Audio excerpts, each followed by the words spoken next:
Hey guys, welcome back. We're out in the national park getting some wood, some water, and some meat together, and we're gonna take you along with us.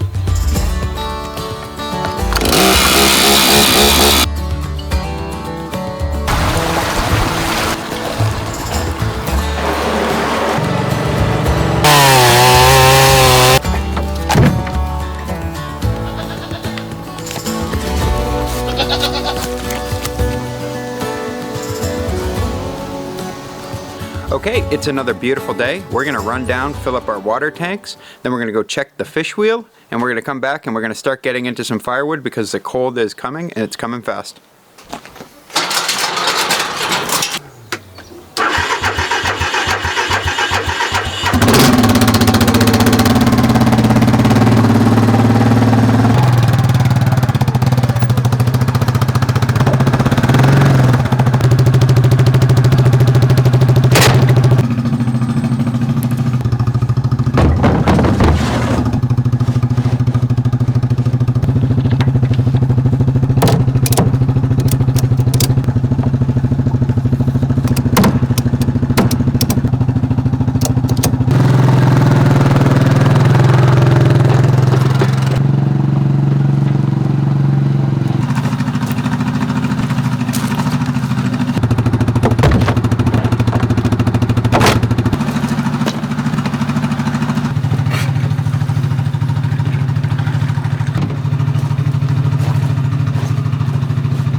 Okay, down to the creek we go.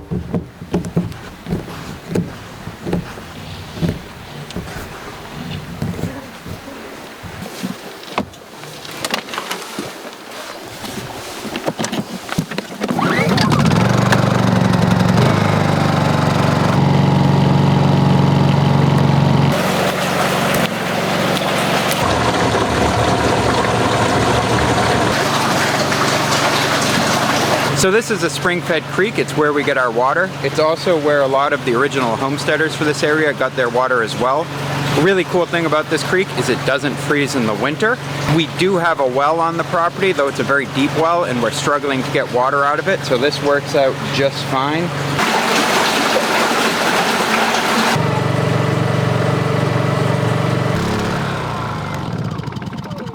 There we go.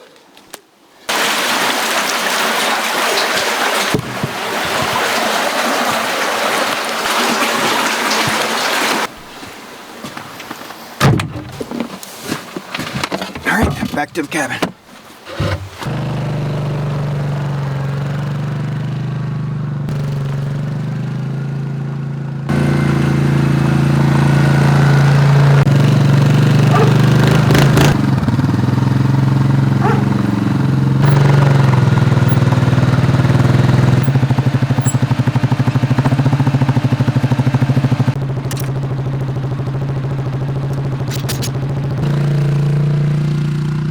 Okay, our weekly water chore is done. Let's go down, check the fish wheel, grab a little firewood.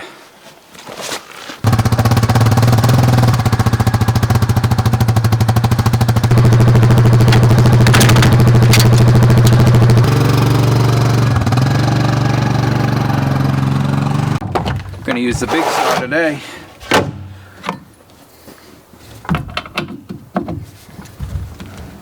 I haven't run this since this winter, so just kind of clean it out and see what's going on here. It's gonna be filthy in here. I can tell already. Ooh, what is that? Well, that's not good. Get the chain on. So we actually bought this saw to use it with our Alaskan sawmill. The plus side to those sawmills, I can bring them out to the park, I can mill lumber right on site, and then I don't have to haul the whole tree out, I can just haul the boards out. The downside to them is they're pretty hard on the saw, and this saw definitely took a beating from it.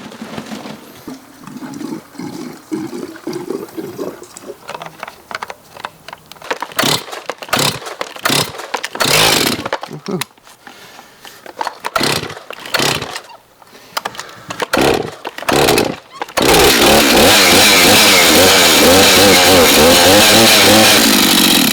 So, we got oil. Let's put the chain back on.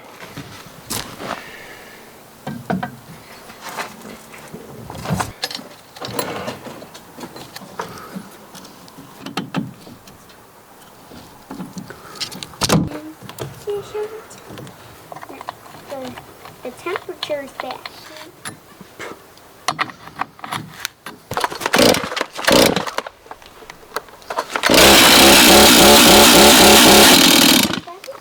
Cool.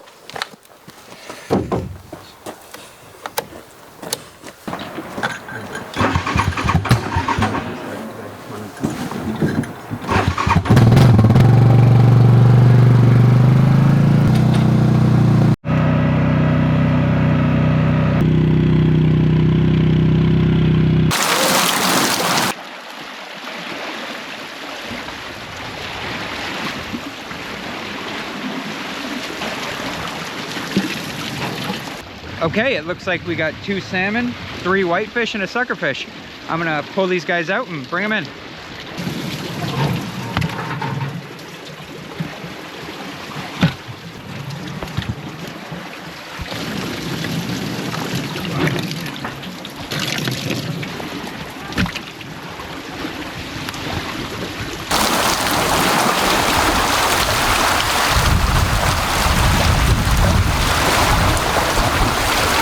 There we go, another 2 fish.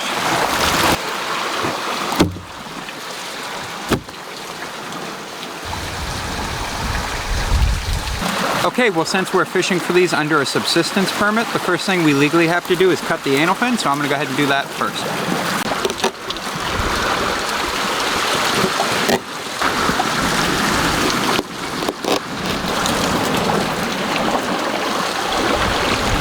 So we also need to tally these in our book. We're getting close to about 300 so far this year. We're allowed 500 for the season. So fillet knives are great. I don't have one, so I just got this regular old knife here. Any knife will really work for filleting these fish, and I'm gonna get to it. Okay, so we're not gonna gut this fish. We're gonna leave the guts right in it, and the first thing we're gonna do is just cut right around the whole head, right along the collarbone.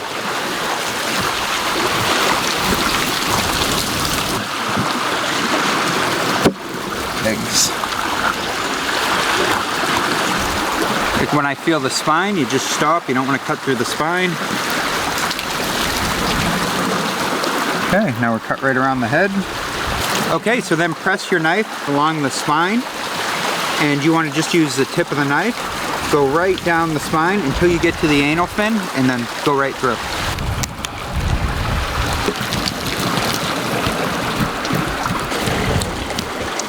Right through here, like that. Stay on the spine and follow it right down.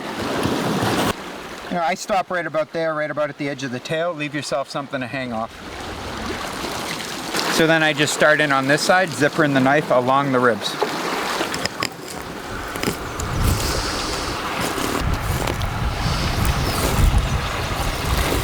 So then when you get to the bottom of the ribs about to the belly, I just put my finger in there and just separate it, just like that. Just separate it out right along there. Then we're gonna flip it over, do the same thing on the other side.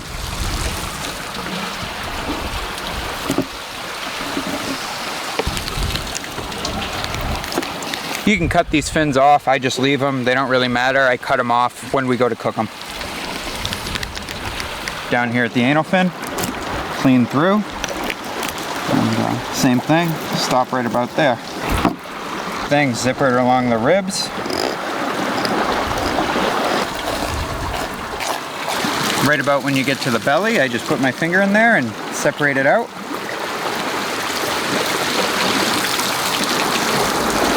Okay, then I just take the head and guts and everything, and just flip it right back. Just like that. Now your guts and the carcass is here, and your 2 fillets and the bellies are here. Then I just take my knife and just like that. Okay, so we're gonna bring this home just like this. You can cut the bellies off at this point, and I'll show you how to do that on the next one. This is the start of what's called a flatfish. You would brace this with twigs, and you would cut some lines in it for air drying, and it's what's called dry fish, and it's a very old method of food preservation. So let's get started on the next one.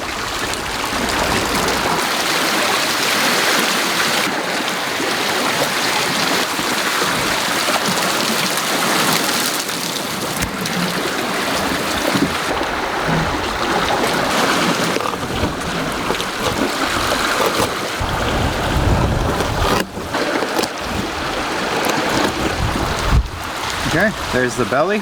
So we jerky the bellies. They have a lot of nice fat in them, and we'll use them for trail snacks. Then you have something like this, which can be hung in your smoker just like that. You can air dry it just like this. And so if you're air drying these, you can come in here about, I don't know, 1 inch apart and put your knife like at a 45, and be careful not to go through the skin on the backside, and just cut some lines in there.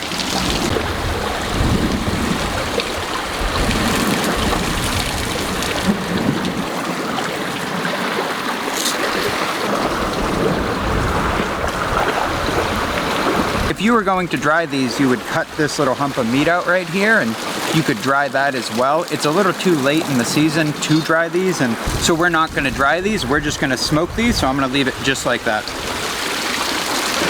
We're not in this for perfection. It's all about the meat for us, so this works great. Okay, we're going to take these home, put some light smoke on them, and jar them up.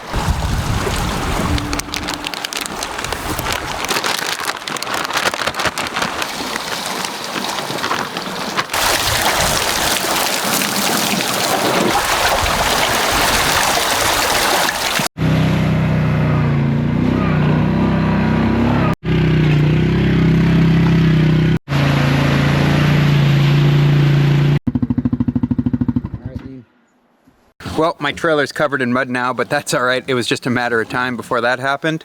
I think we're gonna go ahead and just take this tree. It looks pretty dry and it's already down, so I don't have to cut it down. As a subsistence user in the park, we're allowed to take dead and down timber. There's way more than enough here for us, so every time we go down to check the fish wheel, we'll take the trailer, haul the load back to the cabin, and I like to try to get enough firewood together for about January, March before the snow flies, but that doesn't always happen. It's just me and Amy here, and we get pretty busy in the summer just gathering food, so I really work on firewood more over the winter, but it's getting pretty cool now, so it's about time where I start getting some back to the cabin so we have some heat in the cabin there. You probably should have your year's worth of firewood together before winter starts, but I never have. I can't think of one winter where I haven't had to go out in the winter and get wood, and I almost prefer it that way because it's a long winter. And the trick to staying here a whole winter and staying happy is that you got to get outside, and firewood's one of those things. It gets you outside, it gets you moving, you get the snow machine out into the forest, and it's enjoyable to me, so I don't mind it. But I'm gonna go ahead and take this tree now. Got my saw muddy too.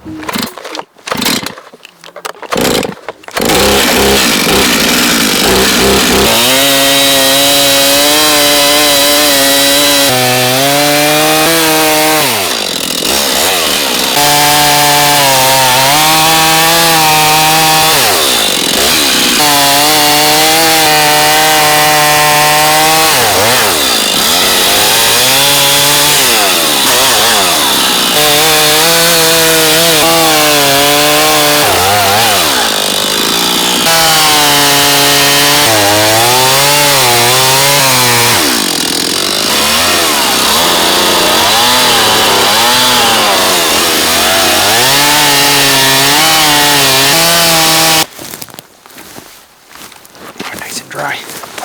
Tire polish. You think?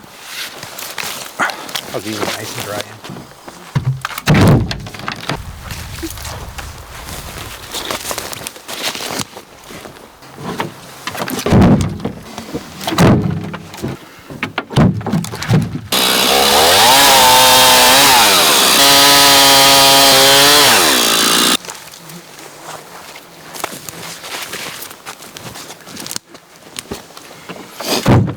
So I'm going to run down this trail a little further. There's a big chunk or a big piece of spruce log right on the trail.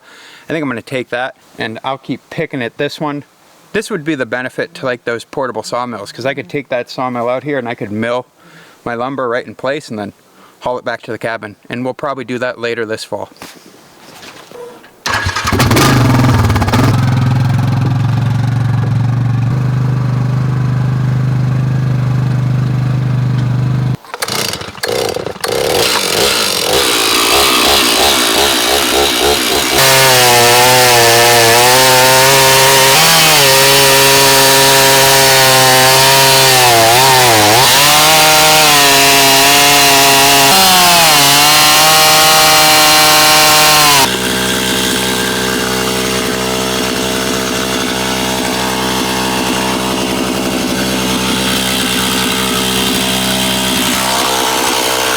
This is pretty big timber for Alaska. There's not a lot of these really big trees up here. It's mostly just small, scrubby spruce and smaller birch trees, but we're happy to get these because it makes a lot less work for us. If I had my maul and a wedge, I would split these before I put them in the trailer. You can cut through them with the saw, but to be honest, I don't really want to dull my blade down.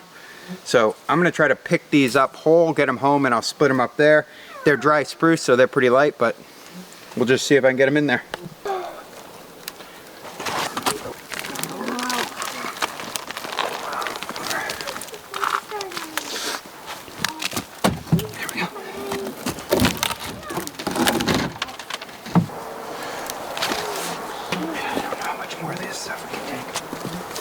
I don't want to overload it.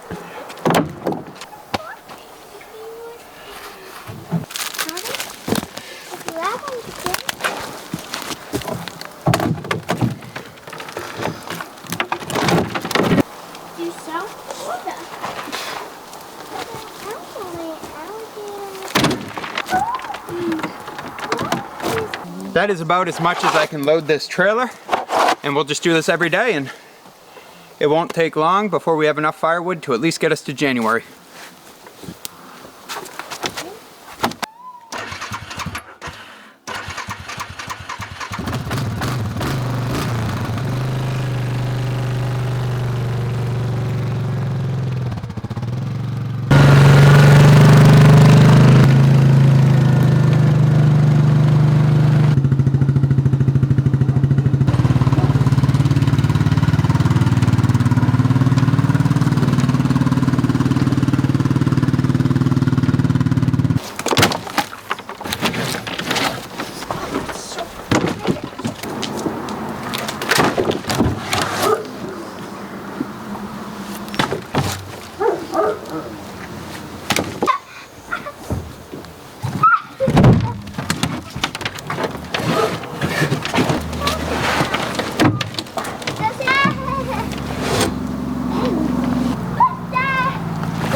Looks like birch has been in my flower bed.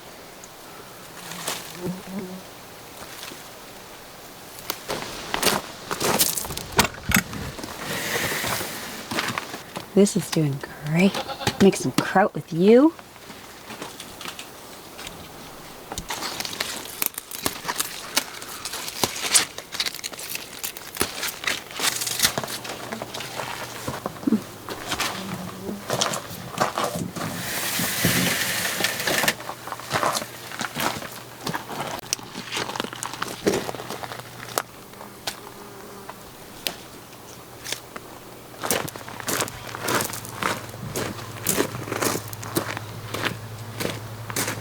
So when our friends from Anchorage dropped off the posts for our cabin, they also brought us a little halibut and shrimp. So we are going to cook this up for dinner and a little bit of butter with herbs from the garden and a big salad.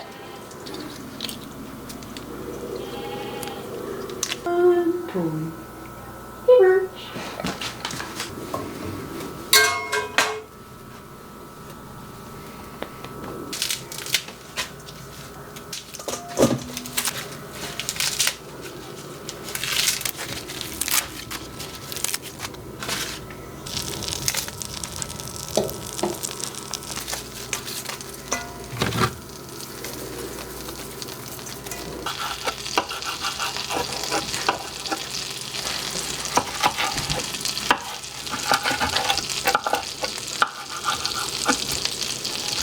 They caught this halibut in Prince William Sound.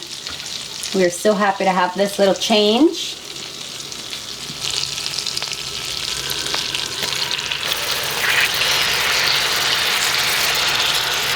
What about you, Birch? You like halibut? She doesn't like shrimp.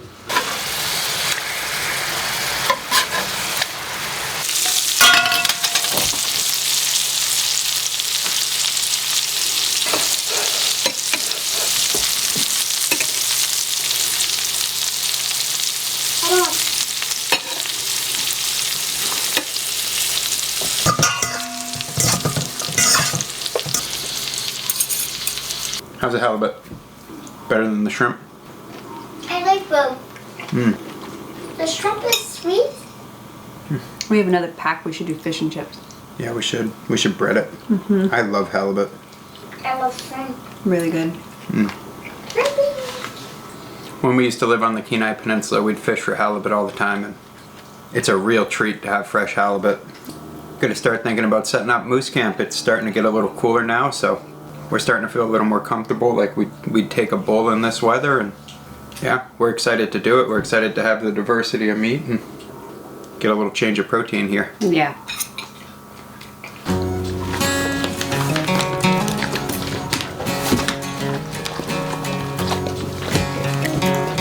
Hey guys, this is Amy and Dennis from Holdfast, Alaska. We are a small family living in the eastern interior building a subsistence homestead.